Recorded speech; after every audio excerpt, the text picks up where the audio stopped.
Job interviews and formal occasions are often part of the life of a college student, but many Red Raiders may be feeling underdressed as they head out the door. Coming up, we'll show you how one local retailer is giving students the chance to look their best on a budget. A long-running program on the Texas Tech campus recently announced a small but important change to help better represent their identity to the university community and beyond. Find out which college rebranded right before the start of the new school year. And the Texas Tech football team headed back to Jones AT&T Stadium over the weekend with hopes of a redemption following a rough road matchup. MCTV's Jade Hernandez has highlights from that game along with a look at several other Red Raider teams' most recent action in sports. This is the MCTV Weekday Update. Welcome to the Monday edition of the MCTV Weekday Update. I'm Haley Renteria. And I'm Allie Scott. With the fall semester underway, most students are focusing on day-to-day activities such as going to class and finishing homework.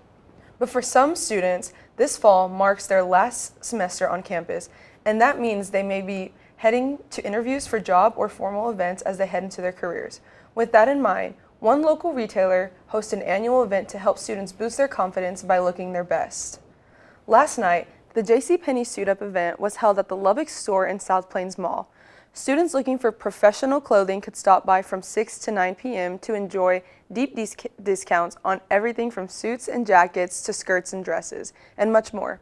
The annual event is organized by the University Career Center and UCC staff. We're also on hand to help students find the right style and fit before heading to their next big appointment. JCPenney offers great discounts plus a private shopping experience for Texas Tech Red Raiders for them to go in, be able to take their time picking their professional stuff, along with help to decide on measuring suits, what things match, what looks professional. We just are really trying to put their best foot forward into the job interviews and the job fair season. Andrew Vaughn, a media and communications student, says that event has been a great opportunity to stock up his professional wardrobe on a budget. I love this event because it allows me, a college student who's paying for rent, paying for food, paying for gas, things like that, to save a lot of money and to be able to buy the shirts and suit coats for business fairs and for career fairs, things like that on campus. Last night's Suit Up event included a special appearance by Raider Red, and attendees also had the chance to sign up for drawings for JCPenney gift cards. If you didn't make it out to JCPenney's last night, the University Career Center also offers a career closet throughout the school year with a collection of lightly used dress clothing for Red Raiders in need. For more information on the Career Closet and other services available through UCC, visit careercenter.com/services. With mid-September here, the fall events calendar is starting to ramp up. Many colleges and departments are starting to host annual traditions and special events, and one college welcomed in some past Red Raiders to give current students some pointers about how to succeed in the real world. On Friday, the College of Media and Communication hosted an alumni discussion panel in the third floor student lounge. The panel was made up of 4 members of the college's National Alumni Board who were in town for a fall meeting. Anna Delano, Joey Funn-Smith, Aaron Steed, and Matt Wilson all sat down to answer questions fielded by moderator and ComC professor Chris Cook. Most of the questions revolved around the panelists' experiences going from college into their careers. There was also a focus on what the board members thought were the necessary qualities and skills needed to succeed in the communications field. Friday's panel discussion included a light breakfast for attendees, and students could stay after the event for one-on-one discussions with each of the panelists. Along with the alumni discussion panel, members of the National Advisory Board also met up with current students on Thursday afternoon for an alumni and student mixer in the Media and Communication building. Change is a constant on a university campus, but one thing that rarely changes is the name of the core colleges here at Texas Tech. But over the summer, one program that has been part of the university since day one announced a small but important modification to their well-known name. Prior to the start of the fall semester, the former College of Human Sciences announced a new name for the long-running program, the College of Health and Human Sciences. The formal change comes 31 years after the college changed its name to Human Sciences in 1993. The rebranding is an effort to better represent the many departments that fall under the college, such as Human Development and Family Studies, Health Profession majors, and Personal Financial Planning. The college's broad array of majors all have a central focus to provide education, research, and service that improve and enhance the human condition. Health and Human Sciences is an extension of Human Economics program, which was one of the 4 that were available when Texas Technological College opened in September of 1925. Health and Human Sciences was known as the School of Home Economics until it formally became a college in 1993. The last weekend of summer included a heat wave that increased temperatures more than we've seen since school started back in August. Temperatures are currently not as high as a few days ago, but will we see a return of hot conditions as we continue into mid-September? Chief Weather Specialist Elisabeth Herring joins us now with a look at what we can expect this week in the MCTV forecast. Elizabeth?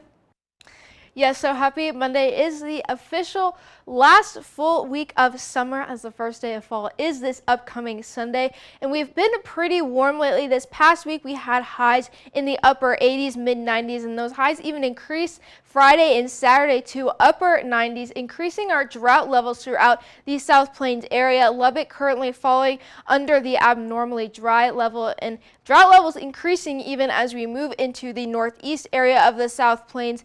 Even some areas falling under the extreme category. But Tuesday, we do have the potential for some showers in the later evening hours. Right around 9 p.m., we could see some isolated thunderstorms start to roll throughout the Lubbock area. And those chances even increasing if you're up north towards Amarillo. And those chances of rain are going to decrease as we head into the later evening hours and into Wednesday morning. We should see some clear skies. Lows tonight throughout the South Plains, pretty mild, 60s and lower 70s for most areas. Snyder 70 as well as Jade and Turkey 67. Demet, Plainview, Fiona 62 tonight, Morton 63, and clear skies. Tomorrow warming up once again throughout the South Plains. Most areas seeing 90, Plainview and Fiona high of 89 tomorrow. Snyder 94 as well as Turkey. Out in Morton 90 degrees with mostly sunny skies.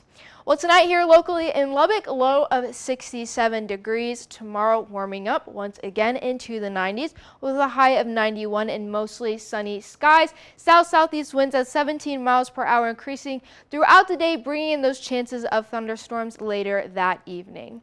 Well, as we look into the rest of our week, staying in the 90s, Wednesday high of 92 with mostly sunny skies.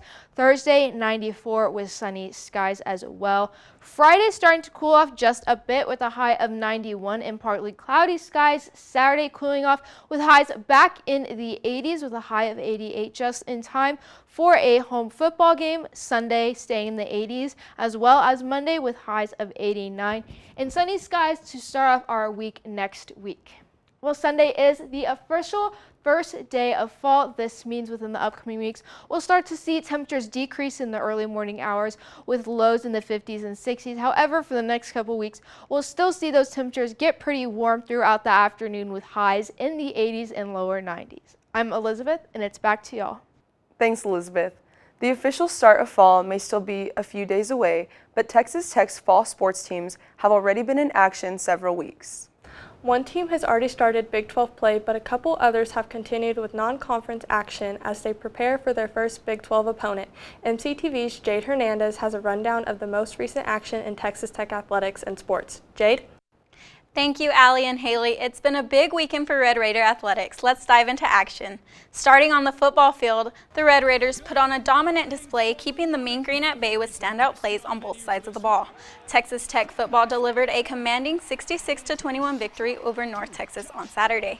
Quarterback Baron Morton threw 4 touchdown passes and ran for another, leading the Red Raiders in a dominant offensive display. The scoring blitz included a 44-yard interception return by Braylon Lux and a 70-yard touchdown catch by Coy Eakin. Running back Taj Brooks, back from injury, contributed 109 rushing yards and a touchdown. Texas Tech's defense also came up strong, intercepting North Texas quarterback Chandler Morris 3 times, including Lux's pick 6. The Red Raiders went up 52-7 by halftime, tying the school's all-time scoring record for any half. Morton finished the game with 273 passing yards before resting in the second half. The win gives Tech momentum as they prepare for their Big 12 opener next week at home against Arizona State. Kickoff is scheduled for 2:30 p.m. with TV coverage on FS1. Switching gears to the soccer field, Texas Tech earned a crucial point in their Big 12 opener on the road against TCU, battling a hard-fought 0-0 draw. The Red Raiders extended their conference unbeaten streak to 18 games. Taylor Krzyzewski came close to breaking the deadlock with a late header in the 85th minute, while UCLA transfer Faith Wynn recorded her third clean sheet of the season with Texas Tech's defense allowing just one shot on the goal. The Red Raiders will return home to face Utah this Thursday in their Big 12 home opener with kickoff set for 7 p.m. at the John Walker Soccer Complex. And finally, on the volleyball court, Texas Tech had a mixed weekend as the team was back on the road for the UT Rio Grande Valley tournament. The Red Raiders started out strong against the home team, coming back after dropping the first 2 sets to win the next 3 and secure a victory. But in the second game of the tournament, the Red Raiders could only win 1 set against the Texas A&M Corpus Christi Islanders, losing the game 1-3. The loss ended a 5-game winning streak for the team. But on Friday afternoon, the Red Raiders had the chance to get back on track as they faced Houston Christian in their final matchup of the tournament. The game turned into a back-and-forth affair, with Tech winning sets 1-3 and the victory clinching set 5. Sophomore Caitlin Cochran had 45 assists against Houston Christian, and grad transfer Mia Wesley had 14 kills and 1 ace to add to 15 kills earlier in the day against the Islanders. Red Raider Volleyball is now preparing for one final preseason tournament before starting Big 12 play next week. Tech will be back on the road, but this time heading east for the 305 Challenge at the University of Miami in Coral Gables, Florida. The Red Raiders will start off against Florida International on Thursday evening, followed by another evening game against the Miami Hurricanes on Friday.